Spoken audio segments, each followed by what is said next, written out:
Ay, mayang gabi sa inyo Mayang gabi kay gaulan man karon mga ka-proud. Syempre, ga-vlog pug ko uban sa kumama Try ang payong mga ka-proud ngit-ngit kayo. Di makita mga ka-proud no. Tapos dire mga ka-proud, kusog ang ulan ganiha. Tapos ngayon mga wala na wala na siyang ulan mga ka-proud, wala na siyang ulan. Tapos gibaklay mi, gikamig tuod. Uli na mi sa purok size kamanga, kuyog akong mama. Gabi na kay mga kaprod, wala na tao. Kamera ga lakaw-lakaw. Kaganiha pod, grabe kayo kusog kayong baha. No, wala ko ga video kay wala ko nakadala og cellphone. No, karon ako nag video mga kaprod kay ako manggihatod akong ate. Kami na po duha sa akong mama.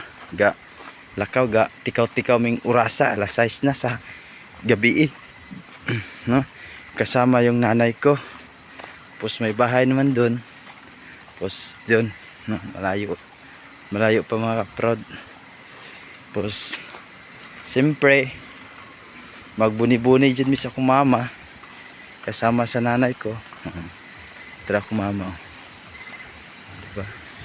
Ispat lang ginamit ko mga kaprod. Umahambon na mga kaprod, umahambon. Tapos meron kaming hahanapin dito, charot lang. Pero pakita ko sa inyo mga kaprod ang baha. Grabe kalakas ang ulan kaniya, or grabe kalakas yung baha dito sa amin. Sa purok size kamanga.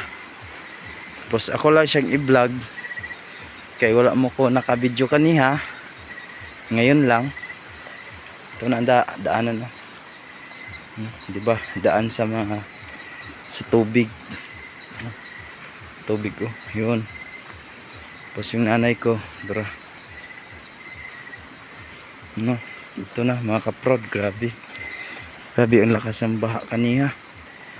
Tapos yung mga estudyante namin mga kaprod, tagalan pa kami nakatawid sa sapa dahil sa malakas yung ulan or baha dito sa lugar namin sa purok size kamanga. No, ito yung daanan namin, matirik yung daanan. Kalsada to mga kaprod, pero wala to siya simento. Hindi ko alam, hindi pa to nila napansin yung daanan namin. Tapos yung mga vlog ko hindi nila pinapansin. Iwan ko bakit ganon. No, shout out ko ni Mio, ni Gov dia ni Juliet Oy. Sana matulungan mo kami Gov. Ikaw na ang pag-asa sa amin dito sa purok size kamanga Gov. No, siyempre mabait naman ka, sinusuportahan ka namin. Ako talaga ang nagbubuto sa inyo Tapos dito sa purok size, solid kami sa mga Gobernador Juliet Oy. Sana po matulungan nyo kami sa paggawa ng tulay dito sa aming lugar. Gob, kagaya nito, yung nanay ko. Tapos yung mga followers ko, mga subscribers, patulong naman. Baka meron kayong kunting tulong sa akin, o pa-share lang po yung aking video para makagawa kami ng simento dito or yung tulay dito sa lugar namin mga ka-proud. No, sana po matulungan niyo po ako. No, sana masolusyonan po ninyo yung lugar namin sa purok size kamanga. No, matulungan ninyo ako sa pamaagi sa pagbablog ko, sa pagbibideo dito sa aking lugar. No, sana man dito or matulungan ninyo ako or ipopost ko to sa aking social media account para makita sa buong mundo. No, dito naman mahirap naman kami dito kung malakas ng ulan. Kasi po grabe po matirik yung daanan. Tapos pagbablog ko dito naman, baka ito naman ang choice para mapansin nila. No? Hindi.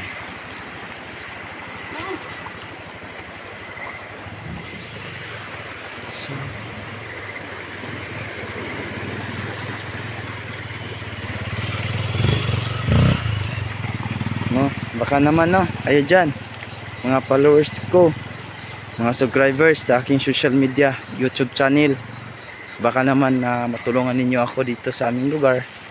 Baka kayo na lang ang pag-asa ko, mga followers ko o mga subscribers. I-share lang po ninyo, comment, wag po inyong makalimutan ang pagtuplok sa doorbell para alert kayo sa aking mga vlog, no? Kawawa kasi kami dito mga kaprod, kawawa yung mga estudyante namin tumatawid sa daanan na may baha o dalawang sapa yung pinagdaanan namin dito mga kaprod. Kawawa naman po yung mga ginikanan, yung nanay tatay sa mga anak niya. Kung malakas sa pong ulan, hindi kami makatawid sa daanan namin sa sapa o dito po kung basta malakas ng ulan, no mga kaprod. Tapos dito naman, nandito naman ako sa lugar namin sa Process Kamanga. Ito po madilim, wala po kasing suga dito sa aming lugar. Tingnan mo, o di ba, dilim. Gumagamit lang po ako ng spot para makita yung daanan namin. O tingnan mo nga to. Sana po suportahan niyo aking vlog o aking video. Sa aking pagsumusuporta sa inyo, suportahan niyo po ako para din na makatulong kayo sa akin. Yun lang mga kaproud, no. Og daghang salamat sa inyong tanan og maayong gabi. God bless all of you. Thank you.